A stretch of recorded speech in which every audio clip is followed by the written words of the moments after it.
Hello ವೀಕ್ಷಕರೇ, ನಮಸ್ಕಾರ. Welcome back to my channel. ಇವತ್ತು ಸಂಡೇ, ಆ್ಯಸ್ ಯೂಶುವಲ್ ಇನ್ನೊಂದು ನಾನ್ ವೆಜ್ ರೆಸಿಪಿ ಮಾಡ್ತಾ ಇದ್ದೀನಿ. ಅದನ್ನು ನಿಮ್ಮ ಜೊತೆ ಶೇರ್ ಮಾಡ್ತೀನಿ ಇವತ್ತು ಹೆಂಗೆ ಮಾಡಬೇಕಂತ. ಇದು chicken curry recipe. So first ನೀವು ಚಿಕನ್ ಪೀಸಸ್ನ ಚೆನ್ನಾಗಿ ವಾಶ್ ಮಾಡ್ಕೊಳ್ಳಿ. 2 ಸಲ ಚೆನ್ನಾಗಿ ವಾಶ್ ಮಾಡ್ಕೊಳ್ಳಿ. ಚಿಕನ್ ಪೀಸಸ್ ವಾಶ್ ಮಾಡಿದ್ಮೇಲೆ ಪಕ್ಕಕ್ಕೆ ಇಟ್ಕೊಳ್ಳಿ. ಇವ್ನು ನೋಡಿ, ನಮ್ಮ ಪೆಟ್ ಇವನು. ಇವತ್ತು ಸ್ನಾನ ಮಾಡಿಸಿದ್ದೀವಿ, ಫುಲ್ ಫ್ರೆಶ್ ಆಗಿದ್ದಾನೆ.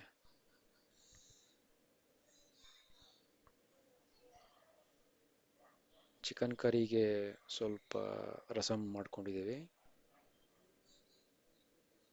ಸೊ 1 1/4 kg ಚಿಕನ್ಗೆ 5 ಈರುಳ್ಳಿನ ತಗೊಂಡಿದ್ದೀವಿ. ಈ 5 ಈರುಳ್ಳಿ ಇದೆಯಲ್ಲ, ಸ್ಮಾಲ್ ಸ್ಮಾಲ್ ಪೀಸಸ್ ಕಟ್ ಮಾಡ್ಕೋಬೇಕು. ಈ ಥರ ಸ್ಮಾಲ್ ಪೀಸಸ್ ಕಟ್ ಮಾಡ್ಕೋಬೇಕು. ಹಾಗೆ ಹಸಿಮೆಣಸಿನ್ಕಾಯಿ, ಗ್ರೀನ್ ಚಿಲ್ಲೀಸನ್ನು ಸ್ಮಾಲ್ ಸ್ಮಾಲ್ ಪೀಸಸ್ ಕಟ್ ಮಾಡ್ಕೋಬೇಕು. 2 ಟೊಮೊಟೊ ತೊಗೊಂಡಿದ್ದೀನಿ, ಮೀಡಿಯಮ್ ಸೈಜ್. ಸೊ ಕಡಾಯಿನ ಬಿಸಿ ಮಾಡಿಕೊಂಡು ಎಣ್ಣೆ ಹಾಕ್ಕೊಳ್ಳಿ. ಆ ಎಣ್ಣೆಯಲ್ಲಿ ಜೀರಾ ಹಾಕ್ಕೊಳ್ಳಿ, 1 ಸ್ಪೂನು. ಆಮೇಲೆ ಕರಿವೇಪಾಕು ಹಾಕ್ಕೊಂಡು ಚೆನ್ನಾಗಿ ಮಿಕ್ಸ್ ಮಾಡಿ. ಈಗ ಕಟ್ ಮಾಡಿರೋ ಈರುಳ್ಳಿ ಪೀಸಸ್ನ ಇದರಲ್ಲಿ ಹಾಕ್ಕೊಂಡು ಚೆನ್ನಾಗಿ ಮಿಕ್ಸ್ ಮಾಡ್ಕೊಳ್ಳಿ.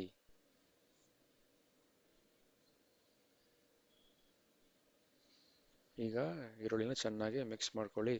ಲೈಟ್ ಗೋಲ್ಡನ್ ಬ್ರೌನ್ ಬರೋ ತನಕ ಮಿಕ್ಸ್ ಮಾಡ್ಕೊಳ್ಳಿ. ಇದರಲ್ಲಿ ನೀವು 1 ಸ್ಪೂನ್ ಉಪ್ಪು ಹಾಕ್ಕೊಳ್ಳಿ. ಉಪ್ಪು ಹಾಕ್ಕೊಂಡು ಮಿಕ್ಸ್ ಮಾಡಿಕೊಂಡ್ರೆ ಸ್ವಲ್ಪ ಬೇಗ ಕುಕ್ ಆಗುತ್ತೆ ಈರುಳ್ಳಿ. ಲೈಟ್ ಬ್ರೌನ್ ಬರೋ ತನಕ ಕುಕ್ ಮಾಡ್ಕೋಬೇಕು. ಸೊ 2 ಟೊಮೊಟೊನ ಕಟ್ ಮಾಡ್ಕೊಳ್ಳಿ, ಸ್ಮಾಲ್ ಸ್ಮಾಲ್ ಪೀಸಸ್. ಈ ಥರ ಸ್ಮಾಲ್ ಸ್ಮಾಲ್ ಪೀಸಸ್ ಕಟ್ ಮಾಡಿಕೊಂಡು ಪಕ್ಕಕ್ಕೆ ಇಟ್ಕೊಳ್ಳಿ. ಈಗ ನೋಡಿ, ಆನಿಯನ್ಸ್ ಲೈಟ್ ಬ್ರೌನ್ ಆಗಿದೆ.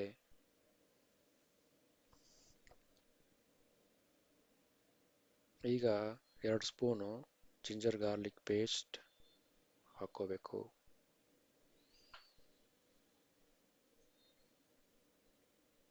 ನಿಮಗೆ ಬೇಕಾದರೆ 3 ಸ್ಪೂನು ಹಾಕೋಬೋದು. ಚೆನ್ನಾಗಿ ಮಿಕ್ಸ್ ಮಾಡ್ಕೊಳ್ಳಿ. ಮಿಕ್ಸ್ ಮಾಡ್ಕೊಂಡ್ಮೇಲೆ ಈಗ ಟೊಮೊಟೊ ಹಾಕ್ಕೊಳ್ಳಿ. 1-2 ನಿಮಿಷ ಅದು ಕುಕ್ ಆಗಬೇಕು, ಜಿಂಜರ್ ಗಾರ್ಲಿಕ್ ಪೇಸ್ಟು.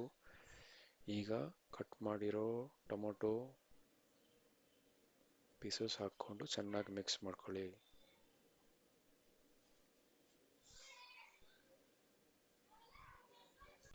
ಈಗ ಸ್ವಲ್ಪ ಟರ್ಮರಿಕ್, 1 ಸ್ಪೂನ್ ಟರ್ಮರಿಕ್ ಹಾಕ್ಕೊಂಡು, ಚಿಲ್ಲಿ ಪೌಡರ್,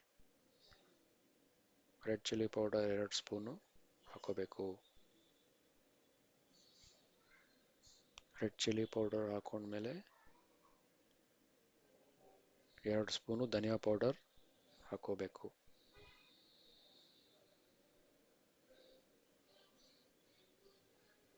ಇದಾದಮೇಲೆ 1 ಸ್ಪೂನು ಜೀರಾ ಪೌಡರ್ ಹಾಕ್ಕೊಳ್ಳಿ. ಜೀರಾ ಪೌಡರ್ ಹಾಕಿದ್ಮೇಲೆ ಸೋಂಫ್ ಪೌಡರ್ ಹಾಕೋಬೇಕು, 1 ಸ್ಪೂನು. ಇದಾದಮೇಲೆ ಚಿಕನ್ ಮಸಾಲ ಪೌಡರ್ ಹಾಕೋಬೇಕು.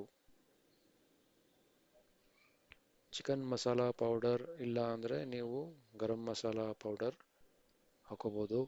ಬಟ್ ನಾವು ಚಿಕನ್ ಮಸಾಲ ಪೌಡರ್ನ ಹಾಕ್ಕೊಳ್ತಾ ಇದ್ದೀವಿ.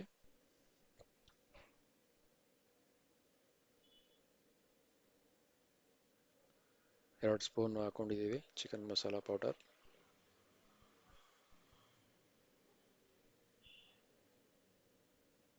ಚೆನ್ನಾಗಿ ಮಿಕ್ಸ್ ಮಾಡ್ಕೊಳ್ಳಿ. ಈಗ ಟೊಮೊಟೊಸ್ ಚೆನ್ನಾಗಿ ಕುಕ್ ಆಗಬೇಕು. ಇದರಲ್ಲಿ ಒಂದು ಕಪ್ಪು ನೀರು ಹಾಕೋಬೇಕೀಗ.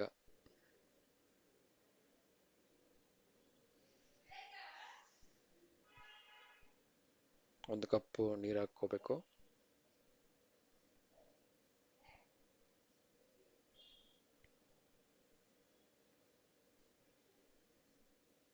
ನೀರು ಹಾಕ್ಕೊಂಡು ಮುಚ್ಚಬೇಕು. ಈ ಟೊಮೊಟೊಸ್ ಕುಕ್ ಆಗೋ ತನಕ ಈ ಆಯಿಲ್ ಇದೆಯಲ್ಲ ಅದು ಸಪ್ರೇಟ್ ಆಗಬೇಕು ಕರಿಯಿಂದ, ಅಲ್ಲಿ ತನಕ ಕುಕ್ ಮಾಡ್ಕೋಬೇಕು.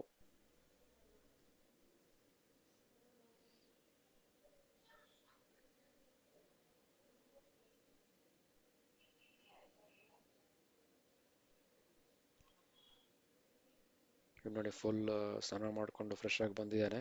ಇದು ಒಂದು ಫೇವ್ರೆಟ್ ಟಾಯ್.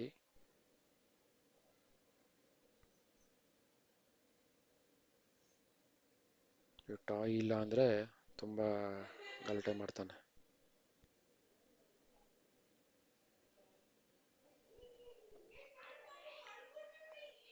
ಈಗ ಮುಚ್ಚಳ ತೆಗೀರಿ. ನೋಡಿ ಈಗ ಆಯಿಲ್ ಸಪ್ರೇಟ್ ಆಗಿದೆ. ಸೊ ಟೊಮೊಟೊ ಫುಲ್ಲು ಕುಕ್ ಆಗಿದೆ. ಈಗ ಚಿಕನ್ನ ಹಾಕೋಬೇಕು. ಚಿಕನ್ ಹಾಕ್ಕೊಂಡು ಚೆನ್ನಾಗಿ ಮಿಕ್ಸ್ ಮಾಡ್ಕೊಳ್ಳಿ. ಚಿಕನಲ್ಲಿ ತುಂಬ ವೆರೈಟೀಸ್ ಇದೆ. Ginger chicken, garlic chicken, pepper chicken, Chettinad chicken, ಈ ಥರ ತುಂಬ ವೆರೈಟೀಸ್ ಇದೆ. ಇದರಲ್ಲಿ ನಾನು ತೋರಿಸ್ತಾ ಇರೋದು ಒಂದು ಸಿಂಪಲ್ ವೆರೈಟಿ. ಇದು ರೆಗ್ಯುಲರ್ ಆಗಿ ಮಾಡಿಕೊಂಡು ಪ್ರಿಪೇರ್ ಮಾಡೋವಂಥ ಒಂದು ರೆಸಿಪಿ. ಈಗ ನೋಡಿ ಚಿಕನ್ನ ಚೆನ್ನಾಗಿ ಮಿಕ್ಸ್ ಮಾಡ್ಕೊಳ್ಳಿ. ಮಿಕ್ಸ್ ಮಾಡ್ಕೊಂಡ್ಮೇಲೆ 20 ನಿಮಿಷ ಸಿಮ್ಮಲ್ಲಿ ಕುಕ್ ಮಾಡ್ಕೋಬೇಕು, ಲೋ ಫ್ಲೇಮಲ್ಲಿ ಕುಕ್ ಮಾಡ್ಕೋಬೇಕು.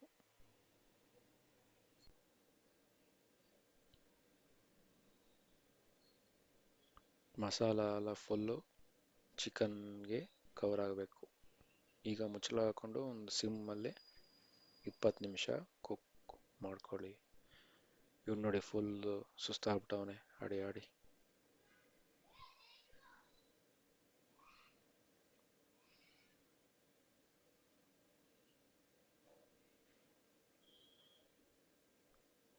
ಈಗ ಮುಚ್ಚಳ ತೆಗೀರಿ. 20 ನಿಮಿಷ ಆಯಿತು ನೋಡಿ. ಚಿಕನ್ ಅಲ್ಲಿ ಸ್ವಲ್ಪ ವಾಟರ್ ಇದೆಯಲ್ಲ ಅದು ಇವಾಗ ಬಿಟ್ಕೊಂಡಿದೆ. ನಮಗೆ ಚಿಕನ್ ಫ್ರೈ ಬೇಕಲ್ವಾ, ಅದಕ್ಕೆ ಈ ವಾಟರ್ ಎಲ್ಲ ಕಮ್ಮಿ ಆಗಬೇಕೀಗ. ಚಿಕನ್ ಫ್ರೈಗೆ ಇಷ್ಟು ವಾಟರ್ ಇರಬಾರ್ದು, ಇಷ್ಟು ಗ್ರೇವಿ ಇರಬಾರ್ದು. ಐ ಮೀನ್, ಸೊ ಹೈ ಫ್ಲೇಮಲ್ಲಿ ಇನ್ನೂ ಸ್ವಲ್ಪ ಹೊತ್ತು ಕುಕ್ ಮಾಡ್ಕೋಬೇಕು. ಈ ಗ್ರೇವಿ ಸ್ವಲ್ಪ ರೆಡ್ಯೂಸ್ ಆಗಬೇಕು, ಅಂದರೆ ಈ ವಾಟರ್ ಕಂಟೆಂಟ್ ಸ್ವಲ್ಪ ರೆಡ್ಯೂಸ್ ಆಗಬೇಕು, ಫ್ರೈ ಥರ ಬರಬೇಕು ಕನ್ಸಿಸ್ಟೆನ್ಸಿ. ಈಗ ಒಂದ್ಸಲ ಚೆಕ್ ಮಾಡ್ಕೊಳ್ಳಿ ಚಿಕನ್ ಕುಕ್ ಆಗಿದೆ ಇಲ್ವಾ ಅಂತ. ಹಾಗೆ ಸ್ವಲ್ಪ ಕೊತ್ತಂಬರಿ ಕಟ್ ಮಾಡ್ಕೊಂಡು ಇಟ್ಕೊಳ್ಳಿ, ಲಾಸ್ಟಲ್ಲಿ ಹಾಕೋಬೇಕು. ಈ ಥರ ಸ್ಮಾಲ್ ಪೀಸಸ್ ಕಟ್ ಮಾಡ್ಕೊಳ್ಳಿ. ಈಗ ನೋಡಿ ವಾಟರ್ ಕಂಟೆಂಟ್ ರೆಡ್ಯೂಸ್ ಆಗಿದೆ, ಸೊ ಗ್ರೇವಿ ಕಮ್ಮಿ ಆಗಿದೆ ಸ್ವಲ್ಪ. ಸೊ ಈಗ ಫ್ರೈ ಥರ ಆಗಿದೆ ಕನ್ಸಿಸ್ಟೆನ್ಸಿ. ಇಷ್ಟು ಸಾಕು ನಮಗೆ. ಈಗ ಕೊತ್ತಂಬರಿ ಹಾಕೋಬೇಕು, ಫೈನಲ್ ಟಚ್. ಕೊತ್ತಂಬರಿ ಹಾಕ್ಕೊಂಡು ಗಾರ್ನಿಷ್ ಮಾಡಿ. ಸೊ ಈ ರೆಸಿಪಿ ತುಂಬ ಒಂದು ಸಿಂಪಲ್ ರೆಸಿಪಿ. ಇದನ್ನು ನೀವು ಮನೆಯಲ್ಲಿ ಟ್ರೈ ಮಾಡಿ. ತುಂಬ simple recipe and very tasty. So ಅದೊಂದ್ಸಲ ಟ್ರೈ ಮಾಡಿ, ಎಂಜಾಯ್ ಮಾಡಿ ಈ ರೆಸಿಪಿನ.